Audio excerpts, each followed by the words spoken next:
ગુજરાતમાં આપનું સ્વાગત છે। સમાચારની શરૂઆત કરીએ ગુજરાતના રાજ્યસભાના ઉમેદવારી પત્રથી। ભાજપે તેના સૌથી મજબૂત ગઢ ગુજરાતમાં ફરી એક વખત આશ્ચર્ય સર્જ્યું છે। પાર્ટીએ રાજ્યસભાની 4 બેઠકો માટે ઉમેદવાર બનાવ્યા છે। આ નામોની વ્યાપક ચર્ચા થઈ ન હતી। પાર્ટીએ રાષ્ટ્રીય પ્રમુખ જેપી નડ્ડા, હીરા ઉદ્યોગપતિ ગોવિંદ ધોળકિયા, ડોક્ટર જસવંતસિંહ પરમાર અને મયંક નાયકને નામાંકિત કર્યા છે। એવી અટકળો હતી કે રાજ્યસભાની આ બેઠકો માટે સેલિબ્રિટી અને આદિવાસી ચહેરાની સાથે એક મહિલાને મોકલવામાં આવશે, પરંતુ ભાજપે ચારેય નામ આશ્ચર્યજનક આપ્યા। રાજકીય વર્તુળોમાં એવી ચર્ચા હતી કે ભાજપ કેન્દ્રીય નેતૃત્વમાં સામેલ નેતાને એક બેઠક પર રાજ્યસભામાં મોકલી શકે છે, પરંતુ જેપી નડ્ડા પોતે ગુજરાતમાંથી રાજ્યસભામાં જશે તે અપેક્ષિત નહોતું। ભાજપના રાષ્ટ્રીય પ્રમુખ જેપી નડ્ડા સિવાય પાર્ટીના બાકીના 3 ઉમેદવારોમાં પાટીદાર સમુદાયના ગોવિંદ ધોળકિયાનો સમાવેશ થાય છે, જ્યારે મયંક નાયક ઓબીસીમાં અત્યંત પછાત વર્ગના છે। ડોક્ટર જસવંતસિંહ પરમાર પણ ઓબીસીના નેતા છે। આવી સ્થિતિમાં ભાજપે ઉચ્ચ જાતિના પાટીદાર સમાજના પરંપરાગત કોર વોટની સાથે ઓબીસી સમુદાયને પણ ખુશ રાખવાનો પ્રયાસ કર્યો છે। ગુજરાતમાં ઓબીસી સમુદાયની ભાગીદારી 50%થી વધુ છે। રાજ્યસભાની ચૂંટણી બાદ કોંગ્રેસ ગુજરાતમાં તેની સૌથી નબળી સ્થિતિમાં આવી જશે। લોકસભાની તમામ 26 બેઠકો છેલ્લા 10 વર્ષથી ભાજપ પાસે છે, જ્યારે રાજ્યસભાની 11માંથી 10 બેઠકો હવે ભાજપ પાસે રહેશે। ગુજરાતના ઇતિહાસમાં આ પહેલી વખત બનશે કે જ્યારે એપ્રિલ 2026માં રાજ્યસભામાં કોંગ્રેસનું પ્રતિનિધિત્વ ગુજરાતમાંથી શૂન્ય થઈ જશે। રાજ્યસભાની ચૂંટણી બાદ હવે માત્ર ગુજરાત પ્રદેશ કોંગ્રેસ પ્રમુખ શક્તિસિંહ ગોયલ સાંસદ રહ્યા છે। તેમનો કાર્યકાળ એપ્રિલ 2026 સુધીનો છે। રાજ્યસભાની ચૂંટણીમાં મહિલાઓને તક ન મળ્યા બાદ લોકસભાની ચૂંટણીમાં મહિલાઓને વધુ ટિકિટ મળી શકે છે। ભાજપે કેન્દ્રીય આરોગ્ય મંત્રી મનસુખ માંડવિયા અને અન્ય કેન્દ્રીય મંત્રી પરસોત્તમ રૂપાલાને રિપીટ કર્યા નથી। ગોવિંદ ધોળકિયાની ઉમેદવારીથી સુરતમાં ભાજપે પાટીદારોની સાથે ડાયમંડ લોબીને પણ ખુશ કરી દીધી છે। તેમના અમરેલી કનેક્શનને કારણે તે બેઠકનો પણ પક્ષને ફાયદો થવાનો છે। અમરેલી એ સૌરાષ્ટ્રનો ભાગ છે, તેવી સ્થિતિમાં પાર્ટીએ સૌરાષ્ટ્રમાં મોટો સંદેશો આપ્યો છે। મયંક નાયકને રાજ્યસભામાં મોકલીને મધ્ય ગુજરાતનું પ્રતિનિધિત્વ આપવામાં આવ્યું છે। એટલું જ નહીં, પંચમહાલ જિલ્લામાંથી આવતા જસવંતસિંહ પરમાર ઉત્તર ગુજરાતમાં પક્ષને મજબૂત કરવામાં મદદરૂપ થશે।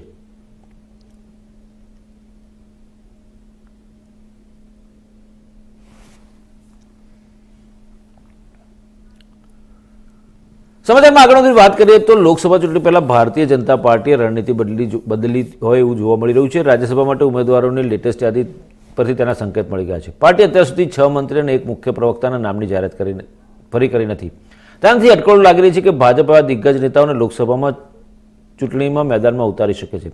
જોકે તેને લઈને ઓફિશિયલ કંઈ કહેવામાં આવ્યું નથી। ભાજપ તરફથી ધર્મેન્દ્ર પ્રધાન, ભૂપેન્દ્ર યાદવ, મનસુખ માંડવિયા, પરસોત્તમ રૂપાલા અને રાજીવ ચંદ્રશેખરને રાજ્યસભા માટે ઉમેદવાર બનાવવામાં આવ્યા નથી।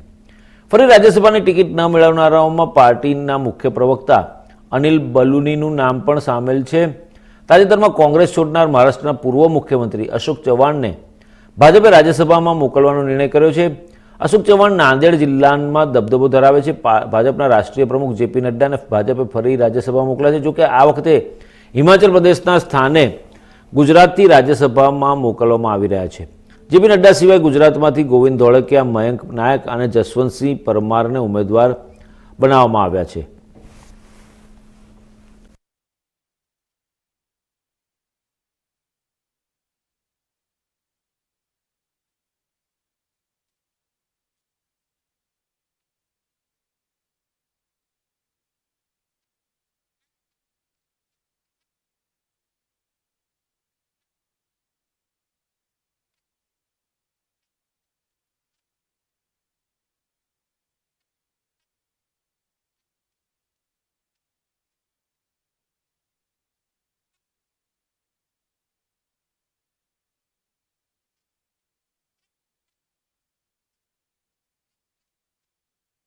કેન્દ્રીય મંત્રીઓ મનસુખ માંડવિયા અને પરસોત્તમ રૂપાલાને રિપીટ કરવામાં નથી આવ્યા, ત્યારે ચોક્કસ એવું લાગી રહ્યું છે કે આ બંને કેન્દ્રીય મંત્રીઓને આગામી લોકસભાની ચૂંટણી કે 2024ની લોકસભાની ચૂંટણી જે એપ્રિલ મેમાં યોજાવાની છે તેમાં ગુજરાતમાંથી 2 બેઠક પરથી તેમને લડાવવામાં આવે એવી સંભાવનાઓ જોર પકડ્યું છે। અને જે પ્રકારની ચર્ચા ચાલી રહી છે, રાજકોટ અથવા ભાવનગરથી મનસુખ માંડવિયાને ચૂંટણી લડાવવામાં આવે, સાથે સાથે પરસોત્તમ રૂપાલાને અમરેલી લોકસભા બેઠક પરથી ચૂંટણી લડવામાં આવે, કારણ કે અમરેલી લોકસભા મત વિસ્તારના રહેવાસી છે પોતે, અને અમરેલી વિસ્તારમાં તેમનો દબદબો પણ છે, પાટીદાર નેતા પણ છે।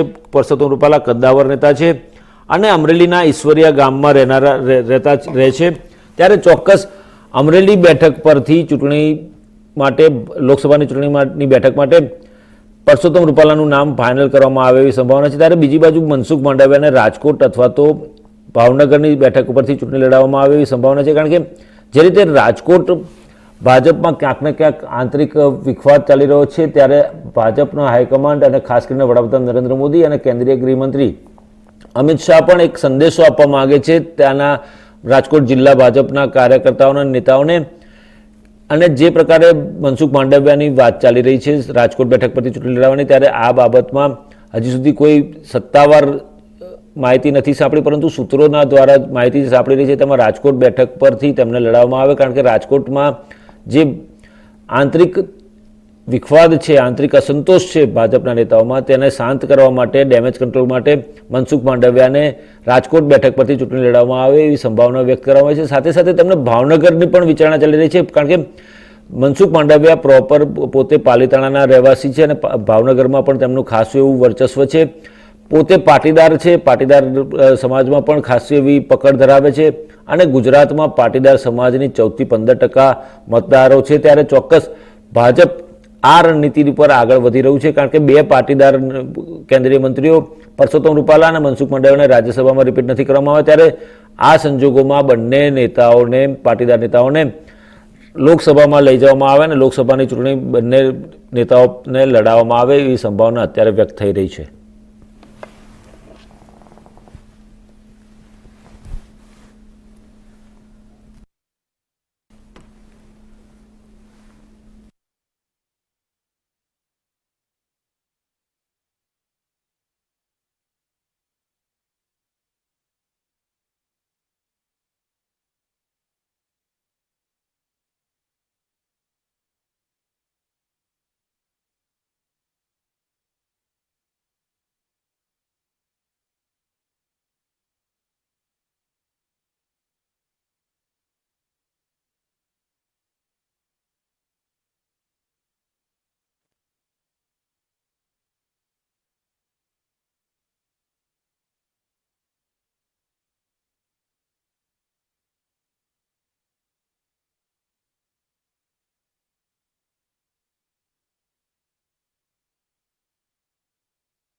નરેન્દ્ર મોદી ગુજરાતમાં સરપ્રાઇઝ આપવામાં માહેર છે. હંમેશા તેમણે સરપ્રાઇઝ આપી છે. ગુજરાતમાં વિધાનસભાની ચૂંટણી હોય કે પછી લોકસભાની ચૂંટણી હોય અથવા તો રાજ્યસભાની ચૂંટણી માટેના ઉમેદવારોના નામ હોય.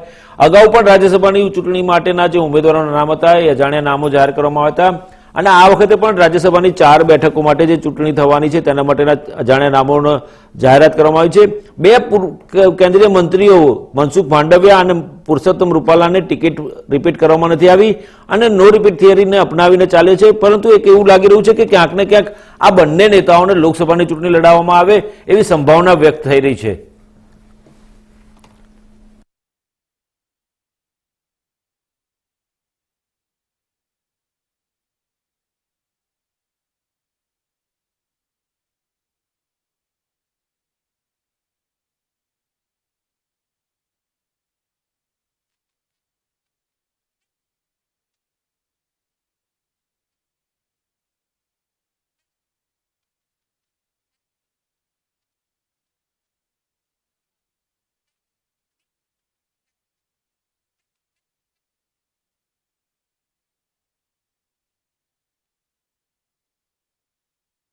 ટિકિટ આપવામાં આવી નથી રાજ્યસભાની, ત્યારે બંને નેતાઓને લોકસભામાંથી ચૂંટણી લડાવવામાં આવી હતી. સંભાવનાઓ જો ચાલતી હતી તે ચર્ચાએ વધુ વેગ આપ્યો છે અને જે પ્રકારના સત્તાવાર સૂત્રો છે તે સત્તાવાર સૂત્રો પણ આ બાબતે હજી સુધી કોઈ ઠોસ પુષ્ટિ નથી કરી રહ્યા. પરંતુ એક વસ્તુ ચોક્કસ છે કે આ બંને નેતાઓને લોકસભામાંથી ચૂંટણી લડાવવા માટેનું ભાજપને હાઈકમાન્ડ અને ભાજપના પ્રદેશ નેતૃત્વએ રણનીતિ બનાવી દીધી છે અને તેને ધ્યાનમાં રાખીને જ આ બંને કેન્દ્રીય મંત્રીઓને ટિકિટ આપવામાં આવી નથી.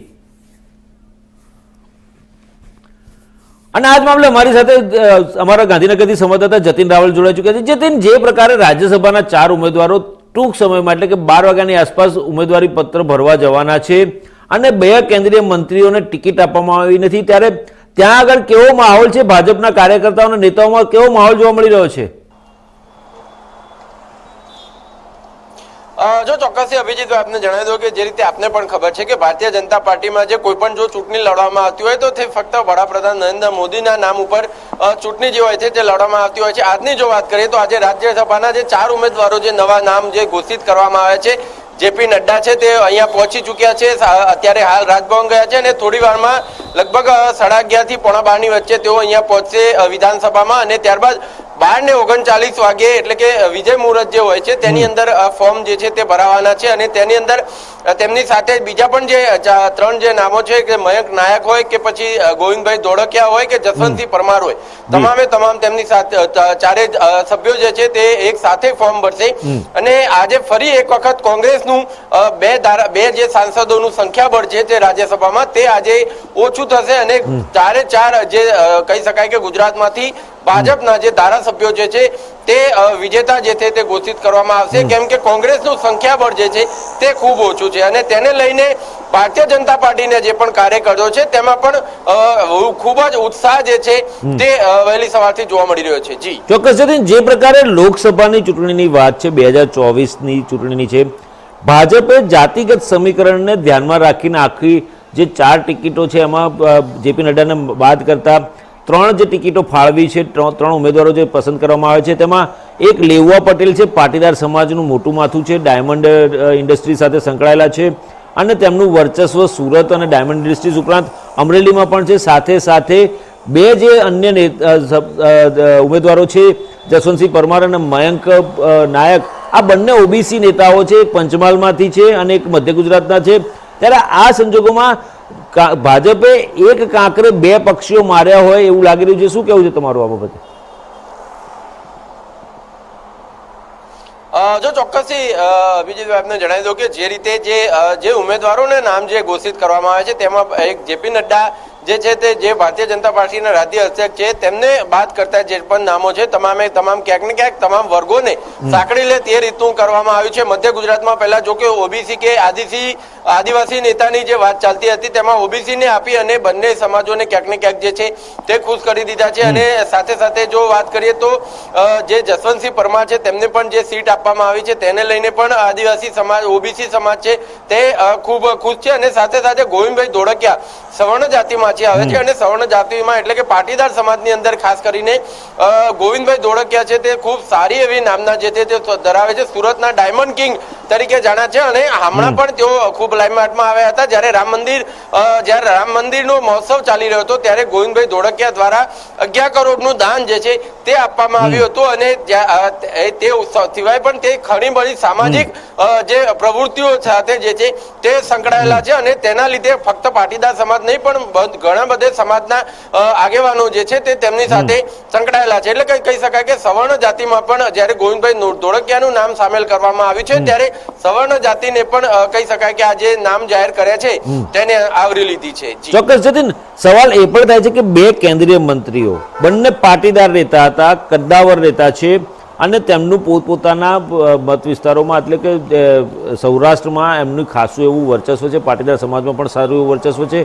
એક પરસોત્તમ રૂપાલા કેન્દ્રીય મંત્રી જે કદ્દાવર નેતા કહેવાય છે, પાટીદારના આખા બોલા નેતા કહેવાય છે, સાથે સાથે બીજા મનસુખ માંડવિયા કેન્દ્રીય આરોગ્ય મંત્રી છે, તેમનું પણ સારું એવું વર્ચસ્વ છે અને સારું એવું નામ છે. ત્યારે આ બંને નેતાઓ બંને મંત્રીઓને રિપીટ કર્યા નથી. તો શું આવનારા સમયમાં જે લોકસભાની ચૂંટણી થવાની છે તો આ બંને મંત્રીઓને લોકસભા ચૂંટણી લડાવવા માટેનું મન બનાવ્યું હોય એવું લાગે છે ક્યાંય? ચોક્કસથી જે રીતે નામો જે જાહેર કરવામાં આવે છે રાજ્યસભાના અને બે મંત્રીઓ જે આપણા જે મનસુખભાઈ માંડવિયા અને પરસોત્તમ રૂપાલા તે બંનેને આની અંદર ક્યાંક બાદબાકી કરવામાં આવી છે. એટલે કે ચોક્કસથી બની શકે કે તેમને લોકસભા 2024ની કદાચ ઉમેદવાર તો બનાવી શકે, પરંતુ જો કદાચ ઉમેદવાર ન બનાવે તો કોઈ જગ્યાના કદાચ કોઈ જગ્યા તેમને સુપ્રત કરી દેવામાં આવે કે કોઈ વિસ્તાર જે છે તે તેમને સુપ્રત કરી દેવામાં આવે અને તો પણ બંને જે છે તે હસ્તે મોઢે સ્વીકાર કરી લે, કેમ કે બંનેને કેન્દ્રીય મંત્રીનું પદ જે છે તે આપેલું હતું. અને હવે બની શકે કે તેમને કદાચ સંગઠનમાં પણ જવાબદારી આપવામાં આવે, પરંતુ અત્યારે હાલની પરિસ્થિતિ જોતા કદાચ કહી શકાય કે બંનેને ક્યાંક ને ક્યાંક લોકસભા 2024 માટે જે છે ઉમેદવાર ગમે ત્યારે ઘોષિત કરવામાં આવી શકે છે જ્યારે પ્રક્રિયા શરૂ થશે.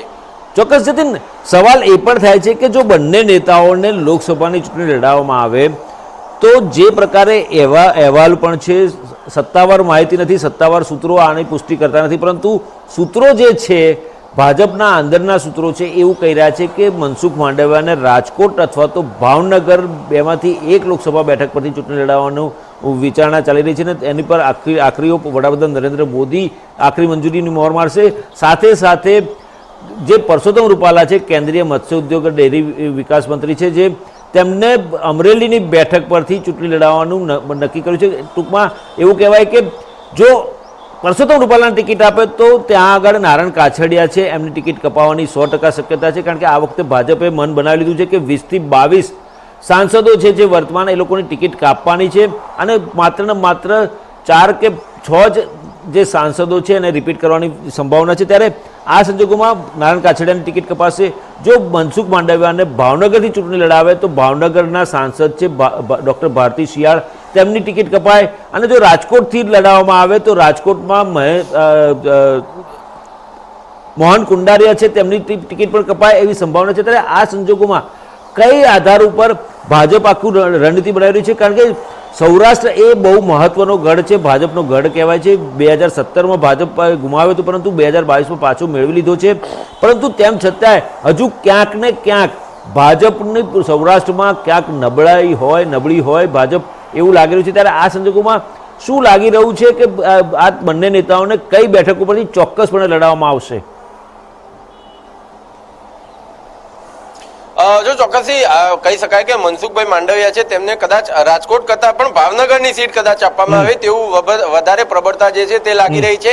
કેમ કે ત્યાં ક્યાંક ને ક્યાંક કહી શકાય કે જે આંતરિક જે વિખવાદ છે ભાજપનો તે ક્યાંક ને ક્યાંક ત્યાં નબળાઈ જે છે તે ક્યાંક ને ક્યાંક ત્યાં દેખાઈ આવે છે. રાજકોટમાં પણ જોકે છે, પરંતુ રાજકોટ કરતા ભાવનગરમાં કદાચ વધારે દેખાઈ આવે છે. એટલા માટે થઈને કદાચ તેમને ભાવનગરની સીટ ઉપરથી લડાવવામાં આવે છે. રહી વાત ભારતીબેન શિયાળની, તો કદાચ ભારતીબેન શિયાળ છે તેમને પણ ખબર છે અને જે મોહન કુંડારિયા છે રાજકોટમાંથી જો લડાવે તો તેમને પણ ખબર છે કે બંને કહી શકાય કે બંનેની ક્યાંક ને ક્યાંક જે ટિકિટો છે તે તમામ જેટલા પણ જે અત્યારે હાલ જેટલા પણ જે લોકસભાના જે સાંસદો છે તમામની ટિકિટો કપાવવાની છે, નો રિપીટ થિયરી લાગુ કરવાની છે, તેમને પણ ખબર છે.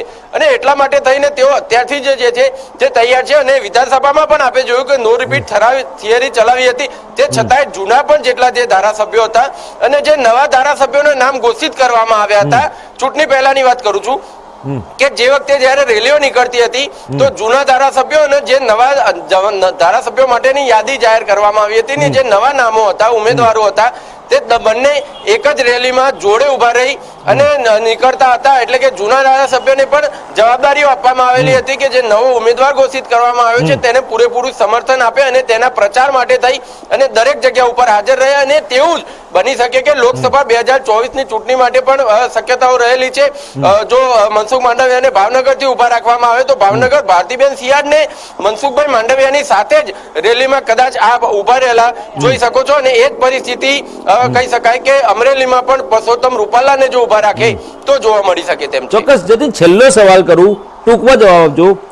ભાજપે જે પ્રકારે રાજ્યસભાના 3 ઉમેદવારો, જેપી નડ્ડા સિવાયના જે 3 ઉમેદવારો નક્કી કર્યા છે, પાટીદાર સમાજના છે, લેઉવા પટેલ છે અને બીજા 2 ઓબીસી સમાજ છે, તો ભાજપની રણનીતિ, ભાજપની નજર હવે માત્ર ને માત્ર જે 2024ની લોકસભા ચૂંટણી એપ્રિલ મે મહિનામાં યોજાવાની છે તેમાં આ મતદારો પર છે, આ સમાજના લોકોને આવરી લેવાના, આ સમાજને નિશાન રાખી અને જે પ્રકારે આ મતો જે છે એ ભાજપ પોતાના અંકે કરવા માટેની વિચારણા કરી રહ્યું છે. સાથે સાથે એવું પણ કહેવા રહ્યું છે કે જે પ્રકારે ગુજરાત સરકારે ગાંવ ચાલો અભિયાન છે શરૂ કર્યું છે અને જે ગામડામાં ભાજપનું વર્ચસ્વ જ્યાં નબળું છે એ ગામડાઓને મજબૂત કરવા માટેની આખી આ રણનીતિ ઘડાઈ હોય એવું લાગી રહ્યું છે. શું કહેવું છે તમારું?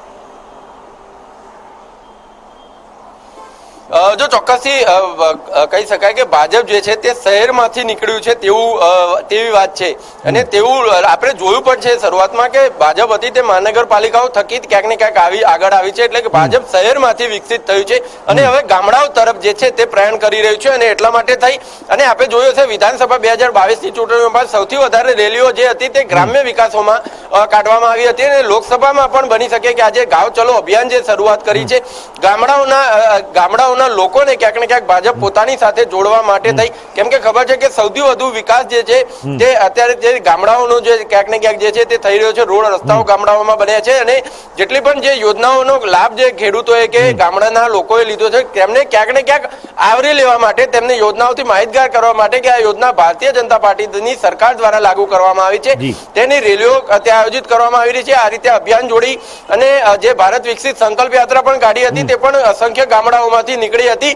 એટલે કે ક્યાંક ને ક્યાંક ગામડાઓને પણ હવે ભારતીય જનતા પાર્ટી પોતાની તરફ આકર્ષિત કરવા માંગે છે. અને જે ભારતીય જનતા પાર્ટીનો લોકસભા 2024નો જે 26 સીટ જીતવાનો, 5 લાખ લીડથી જીતવાનો જે લક્ષ્યાંક છે તેને લઈને ભારતીય જનતા પાર્ટી જે છે તે હવે આગળ ચાલી રહી છે. ચોક્કસ જતીન, ખૂબ ખૂબ આભાર અમારી સાથે જોડાયા અને વિગતો શેર કરી. તો દર્શક મિત્રો, જે રીતે રાજ્યસભાના 4 ઉમેદવારોના નામ આશ્ચર્યચકિત કરી દીધા છે લોકોને અને રાજકીય વર્તુળોમાં પણ ચર્ચાનું વિષય બની ગયું છે. 3 નેતાઓ જે છે, 3 જે ઉમેદવારો છે, 3 ઉમેદવારોમાં પાટીદાર છે અને 2 ઓબીસી સમાજના છે. ત્યારે આ બંને સમાજને પોતાની તરફ આકર્ષિત કરવા માટે અને એ બંને સમાજને સાચવી લેવા માટે કરીને ભાજપે પોતાની રણનીતિ આખી જે ઘડી છે એ 2024 માટેની સ્પષ્ટપણે દેખાઈ રહી છે. પરંતુ એક વસ્તુ ચોક્કસ છે કે